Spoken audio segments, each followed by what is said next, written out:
सुशांत सिंह राजपूत की मौत के बाद से ही फिल्म इंडस्ट्री में नेपोटिज्म और खेमेबाजी की बहस ने जोर पकड़ लिया है। अब इस कड़ी में दिग्गज सिंगर सोनू निगम ने भी म्यूजिक इंडस्ट्री में खेमेबाजी की बात कही है।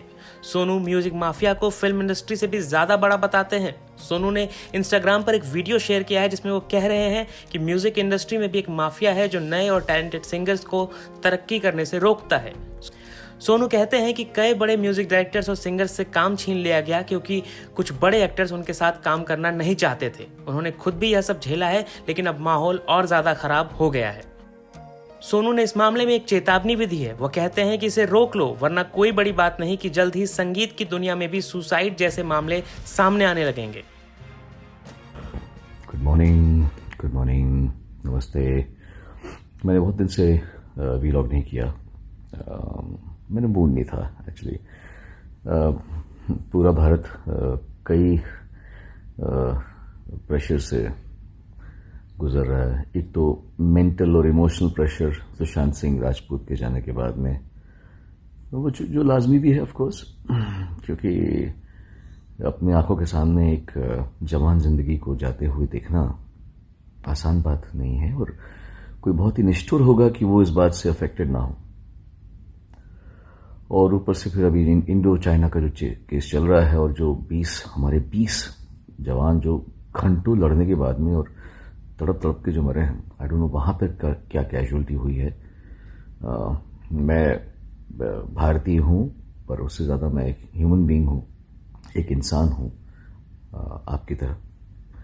तो मुझे दोनों ही चीजें ठीक नहीं लगती। मतलब ये क्या है चल रहा है, हमारी इंसान को मारना, और ये चीजें समझदारी से भी हैंडल हो सकती हैं अगर इंसान चाहे तो, लेकिन हमारे वाले तो चाहते हैं शायद, लेकिन सामने वाला जो पक्ष है वो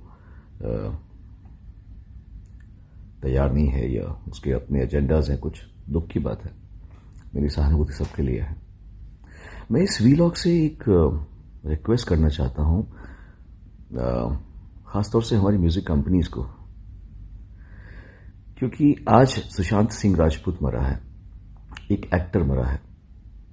कल आप किसी सिंगर के बारे में भी सुन सकते हैं, या किसी कंपोजर के बारे में सुन सकते हैं, या किसी लिरिक्स राइटर के बारे में सुन सकते हैं। क्योंकि ये जो माहौल है म्यूजिक का हमारे देश में, वो बहुत फिल्मों से बड़ा माफिया म्यूजिक में है अनफॉर्चुनेटली। और मैं समझ सकता हूं कि बिजनेस करना जरूरी है लोगों के लिए, और अपनी सबको लगता है कि हम रूल करें बिजनेस को। क्या है कि मैं थोड़ा लकी था कि मैं बहुत कम उम्र में आ गया था, तो मैं इस चंगुल से निकल गया। लेकिन जो नए बच्चे आए हैं ना, उनके लिए बहुत मुश्किल है, बहुत मुश्किल है। मैं सबसे बात करता हूं, कितनी लड़कियां आके मुझे बोलते हैं, सुनो भैया ये, सुनो भैया वो, सुनो सर ये, सुनो सर वो। बच्चे हैं वो, कल के आए हुए यार, परेशान है वो कि प्रोड्यूसर काम करना चाहता है, डायरेक्टर काम करना चाहता है, म्यूजिक कंपोजर काम करना चाहता है, पर म्यूजिक कंपनी बोलेगी ये हमारा आर्टिस्ट नहीं है। मैं समझ सकता हूं कि आप लोग बहुत बड़े हैं और आप लोग कंट्रोल करते हैं म्यूजिक को, आप लोग कंट्रोल करते हैं कि रेडियो में क्या बजेगा, कंट्रोल करते हैं कि फिल्मों में। लेकिन ऐसा मत कीजिए, दुआ बद्दुआ बहुत बड़ी चीज होती है। ये ठीक नहीं है।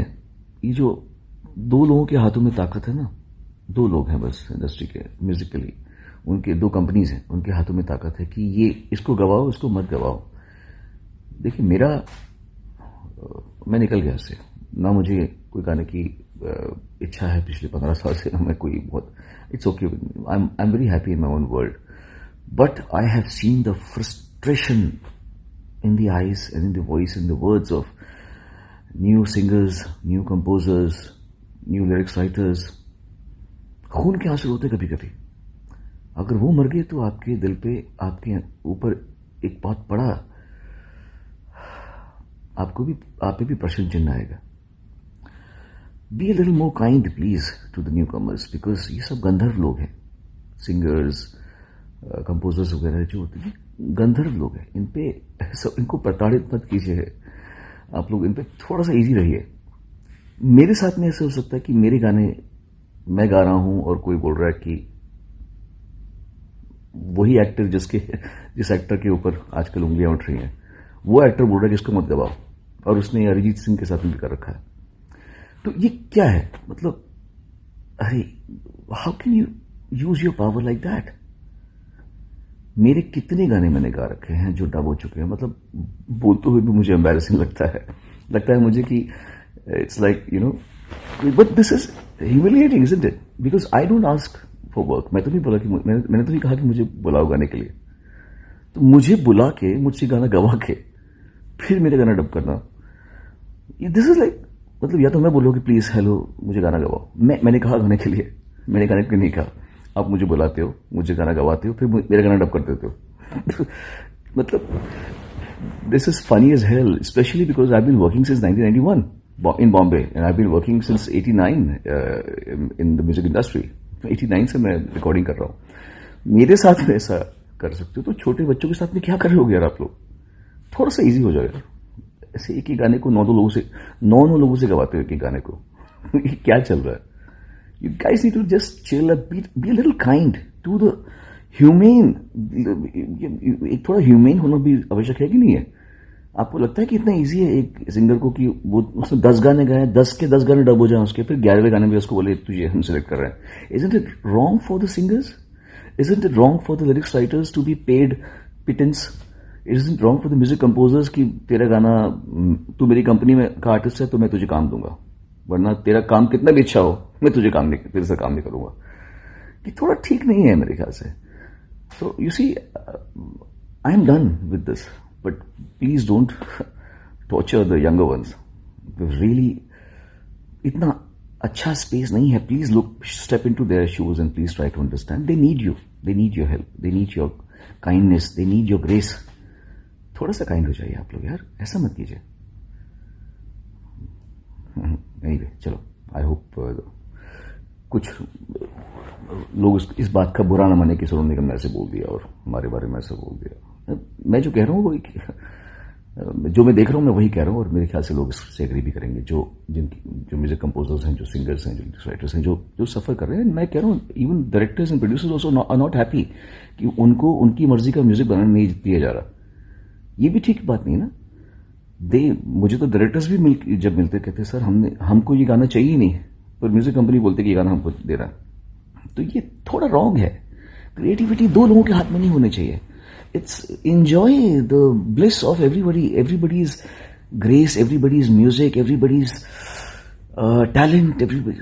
आप ही बताओगे तो फिर म्यूजिक कितना कम छोटा हो जाएगा ना। पहले म्यूजिक कैसे होता था, राज कपूर का अलग म्यूजिक होता था, है ना, और ओपिनियर का अलग म्यूजिक होता था, शंकर जयकिशन का म्यूजिक राज कपूर के लिए अलग और बसंत बहार के लिए अलग।